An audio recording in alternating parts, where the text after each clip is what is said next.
As we prepare to center ourselves, we come to focus on our sacred word, on our yes to God, and we bring our body to the help of that intention. Whether you're sitting on a cushion or on a chair with your feet flat on the floor, your back is straight and your hands are resting comfortably, either on your thighs or in your lap, with nothing tangled up. Now close your eyes lightly. Bring your attention to the crown of your head and just feel the weight of your head on your shoulders. Let it just sit on your shoulders, allowing any tensions, any furrows in your brow to smooth out, allowing the corners of your eyes to drop down, your cheeks to melt away, and the corners of your mouth to drop down too. Now bring your attention to your shoulders and let them just sit on top of your body. You don't have to be holding them up. Then let the whole of the upper part of your body just drop down from your shoulders. Drop down to the seat of your chair and let the chair take your weight. Feel the heavy muscles in your thighs. Let them drop down. You don't have to manage anything just now. Now let your legs just hang down from your knees and drop to the floor. And now bring your awareness to your breath. Be aware of the breath flowing in and the breath flowing out. You're not trying to alter your breath, not trying to force anything. You're just observing the breath flowing in and the breath flowing out. The breath flowing in and the breath flowing out. Accepting the inflow and surrendering the outflow. So now you are ready to take up your sacred word, your mantra, to begin to say it inside of yourself from your heart center. Listening to the sound of it as you say it, giving it your attention, but without strain. There's no need to fight your distractions. Let them go by saying your word faithfully, gently, and attentively. And every time your attention has wandered off, which it will, whenever you recognize that your attention has wandered off, bring your attention back to the sound of your word, back to the sound of your yes to God.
many generations, the people walked their new home in a state of wonder at its perfection, its beauty, and its abundance.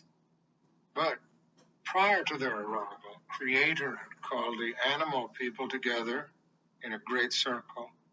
Creator told them about the strange new creature that was coming to live among them. At that time, there were only animal people, and they could speak to each other with one mind, with one language. They shared the planet and accepted each other and respected their differences and the attributes each of them carried. So the earth was a place of harmony. Creator asked the animal people to assume the responsibility of becoming the teachers of the new beings. No one knows the earth as well as you.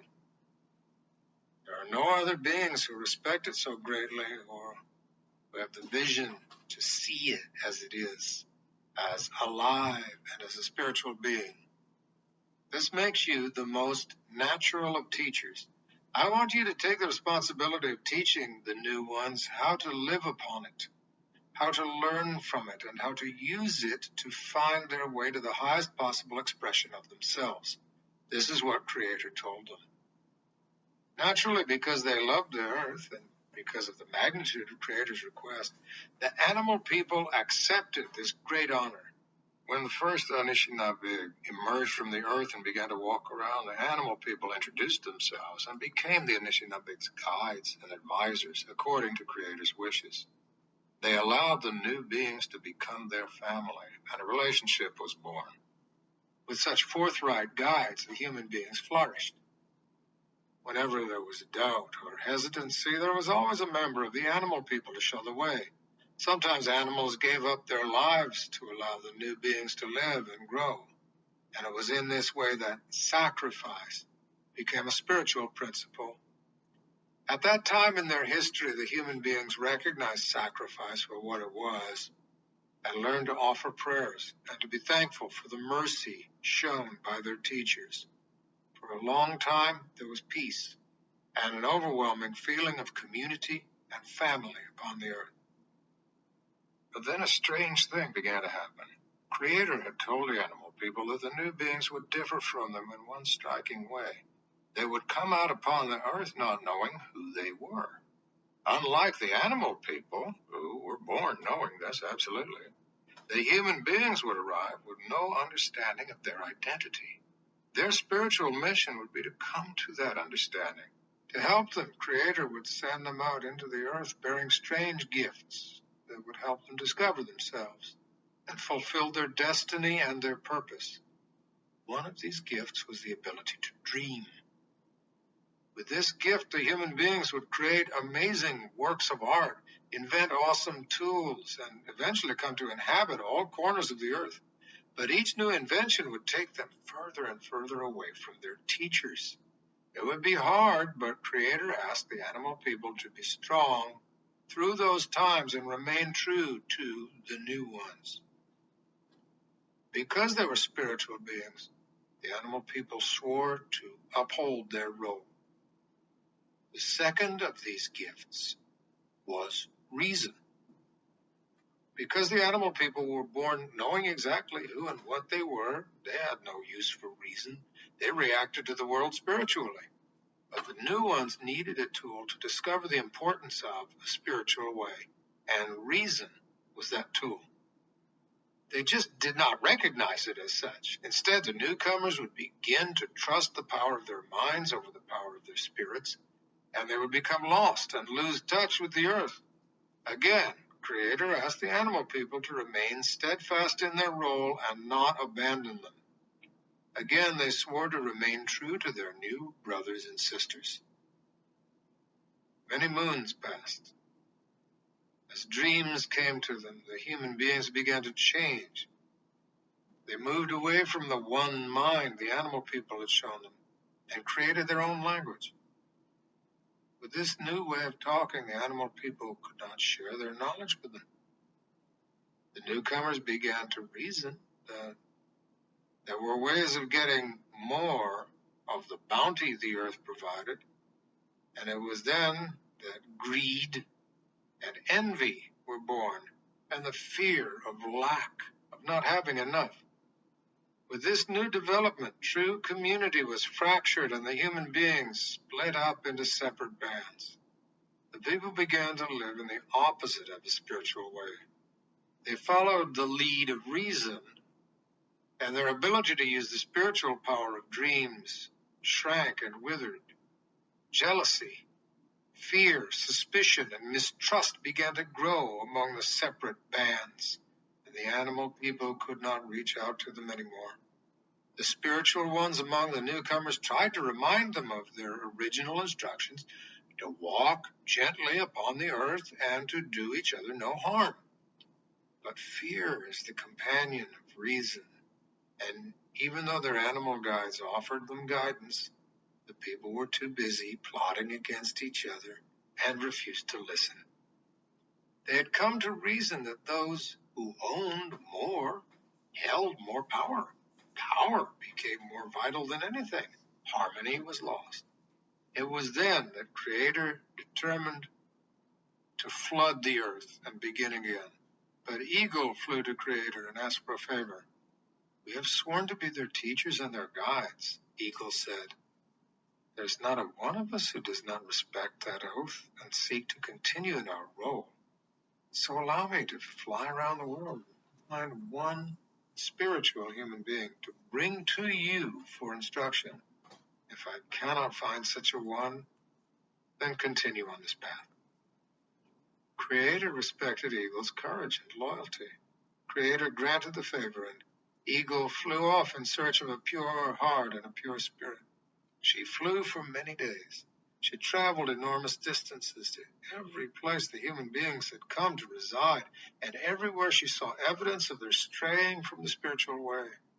It was disheartening. But Eagle believed that there were human beings who lived according to the original instructions, and even though she wearied, she continued to fly. Finally, on the shore of a sparkling blue lake, she saw a small band of Anishinaabe.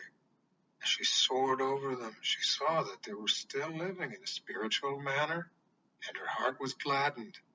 There was a young couple living there. They had a small baby boy. The young one was tucked in a cradle board and set under the boughs of a tall pine tree. Eagle flapped down and sat in the topmost branches and watched over him. The young couple lived simply and showed great respect for the earth and offered prayers for everything they gathered. They treated those around them gently. They shared what they had, and they showered their child with spontaneous and open love. Eagle knew she had found the true spirit she had come to find. She flew off and gathered gifts of tobacco and red cloth. When she returned, she left these gifts under the pine trees so that the young couple would know that the coming event was a spiritual one and they should not fear. Then she took the cradle board in her talons and flew back to where Creator sat with 7 spiritual beings. In Ojibwe, they're called Miwaswi Mishomas, 7 grandfathers. "I have found the one I sought," Eagle said, and laid the cradle board down at the feet of the grandfathers. They peered into the cradle board where the young one slept. It was innocent and peaceful. Finally, one of the grandfathers spoke. "This is the one. Take him now and travel all over the earth and teach him carefully the way the Anishinaabe should live their lives. Instruct him well and then bring him back to us." Eagle was heartened. Gathering the cradle board in her talons, she flew off on her great mission. They traveled for 7 years, and the boy was introduced to the earth in a sublime and spiritual way. Eagle took the boy to wise ones who taught him carefully about the use of ceremony. Through these teachings, he came to understand the relationship between all things. He came to understand that ceremony is the way to direct spirituality, and that spirituality is the path to harmony. He came to understand that harmony is the energy that binds all things together. When the 7 years were up, Eagle took the boy back to the grandfathers. He was already a young man because spiritual time and earth time move in different rhythms. The grandfathers sat and talked to the boy for a long time. They could see that he was very honest and that he had taken all the teachings he had received to heart. One of the grandfathers took a drum and began to sing. Then he took a cloth that was woven of every color. This cloth represents all of the teachings. It is yours to carry, the grandfather said, holding it out to the young man. But I am not finished yet, said Eagle. There is more for him to learn. Grandfathers respected Eagle's commitment, and she and the boy flew off again. They traveled widely, and the boy learned even more from all the wise ones from every band. When Eagle determined that the boy understood enough about spiritual ways to sit with the grandfathers, they returned. As they sat and talked with the boy, who was now a grown man, grandfathers were touched by his earnest respect for everything he had learned. He held the teachings in his heart and allowed the great mystery of things to remain a mystery, merely offering tremendous respect for it and not allowing himself to reason it away, alter it, or reshape it to his thinking. The grandfathers knew he was ready to carry the teachings they wanted to bring back to the earth. One by one, the grandfathers offered him the teachings he would carry to the human beings, the teachings that would guide them to a good life. These are the ones you take with you, he was told. The first grandfather offered humility. Humility is the foundation of everything. To know yourself as a sacred part of creation is to know humility. The second grandfather gave him courage. Courage is the foundation of faith. To face a foe with integrity is to have courage. The third grandfather spoke of respect. Humility in action is respect. To honor all of creation is to have respect. The fourth grandfather offered love. The energy that heals all things is love. To know love is to know peace. To extend love is to create peace. The fifth grandfather spoke of honesty. To carry honesty is to recognize equality. There is none lesser or greater. To treat all as your brother or your sister is to carry honesty. The sixth grandfather held out truth. To know all of these things is to know truth. The seventh grandfather offered wisdom. Every earnest search arrives here. To cherish knowledge is to know wisdom. The boy, who was now a man, stood and gathered these teachings together in a bundle. Then he and Eagle returned to the reality of the human beings. When he was back, he introduced his people to ceremonies that would lead them to each of the sacred teachings. Every ceremony and every ritual he brought gave the people the opportunity to bring their energy into the flow of nurturing, healing, and creative energy that is creation. Sometimes the people flourished and sometimes they struggled, for this is the way of a spiritual search. But with the teachings of the seven grandfathers, a path was cleared through the shadows of unknowing, and they began the eternal walk toward their destiny and the highest possible expression of themselves.